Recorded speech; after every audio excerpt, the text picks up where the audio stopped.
Hey there. We're going to discuss the four levels of audio signal that we deal with in our pro audio applications. A nice little handy graphic here off to the side. So we're going to go from lowest to loudest, as it were. I'm not going to talk about voltages or dB values or anything like that. Just kind of general principles about why we use some of the things we do and how it gets us through the chain. The quietest, lowest output level of signal that we have is a microphone level signal, right?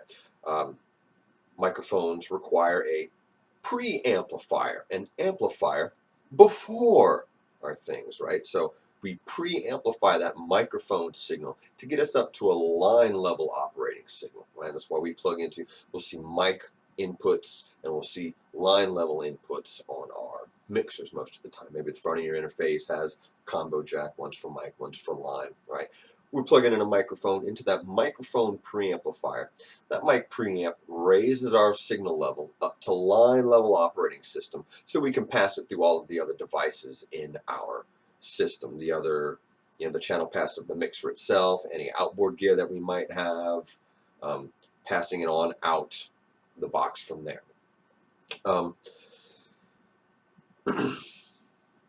Next in line is instrument level signal. You might think, oh, instrument's the quietest, and then mic actually is kind of a little backwards. Instrument's number 2. So the output of your bass guitar or your electric guitar is actually a little stronger than the voltage that's being put out by your microphone signal. But we can't necessarily just plug that instrument right into our line level input. And you can crank it up, use all that gain range and all that headroom, and sometimes you'll get a passable signal, but it's not ideal, and sometimes your signal can suffer for it. That's why we use direct boxes, right? A DI box will match impedance and actually lower our signal down to a microphone level signal. You might be familiar with the DI box. Plug your bass or your guitar into a DI, and then you plug the DI into the microphone input of the console, right? Or your interface or something like that, right? And then the mic pre gets us up to line level for passing everything to there. So the direct box brings our instrument level signal, number 2 in power, down to microphone level, matches impedance so that we can use the mic pre to get us back up to that line level operating signal.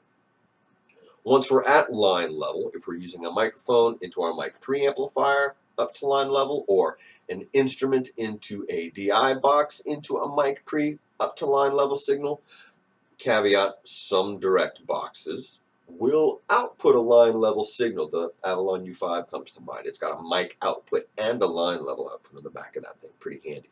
I'm just kind of skipping the step of that mic preamp. It's got an extra amplification stage in there. Once we're up to line level signal, that's where we start throwing things all around, right? It's passing to our EQs, our compressors. That's the level signal that we're patching into our reverbs and delays, time-based effects, things like that. It's also the level of signal that leaves out of our main mix output, right? Microphone, instrument, line level, standard operating system, operating level.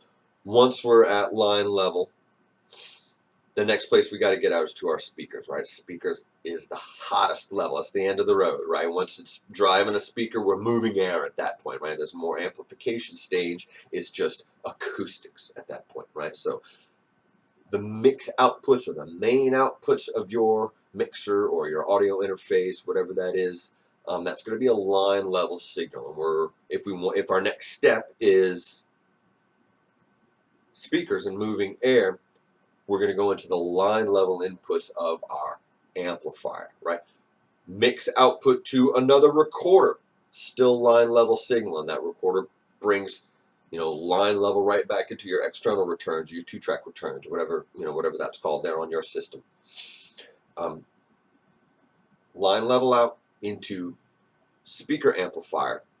And that amplifier takes that line level signal and, just like the name of the device implies, amplifies it to a level acceptable for the speakers to drive those cones, right? Passive amplifier, passive speaker monitoring system would be a separate amplifier and then a separate speaker enclosure, something you might see at the the concert hall with a rack of amplifiers driving a flown line array system or something like that. You can see that in recording studios as well. Maybe there's an amp rack for the bigs that are up in the wall or something, right? An active monitoring system would be something akin to what you're probably most familiar with if you have some, reference monitors at the house. They're probably active. You just plug the mix outputs or the monitor outputs of your interface right into the back of those speakers. We're actually connecting into the amplifier. That active monitor has an amplifier and a speaker in the same enclosure. So in principle, it's still the same. It's just a nice compact package there for you. So microphone into mic pre up to line level. Instrument into DI down to mic level into mic pre up to line level.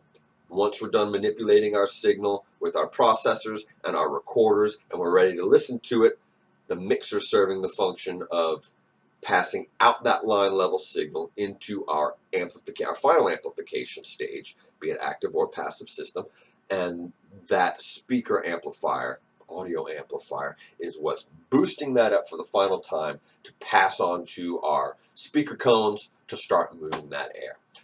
So in a nutshell, there's your 4 levels of audio from least to greatest.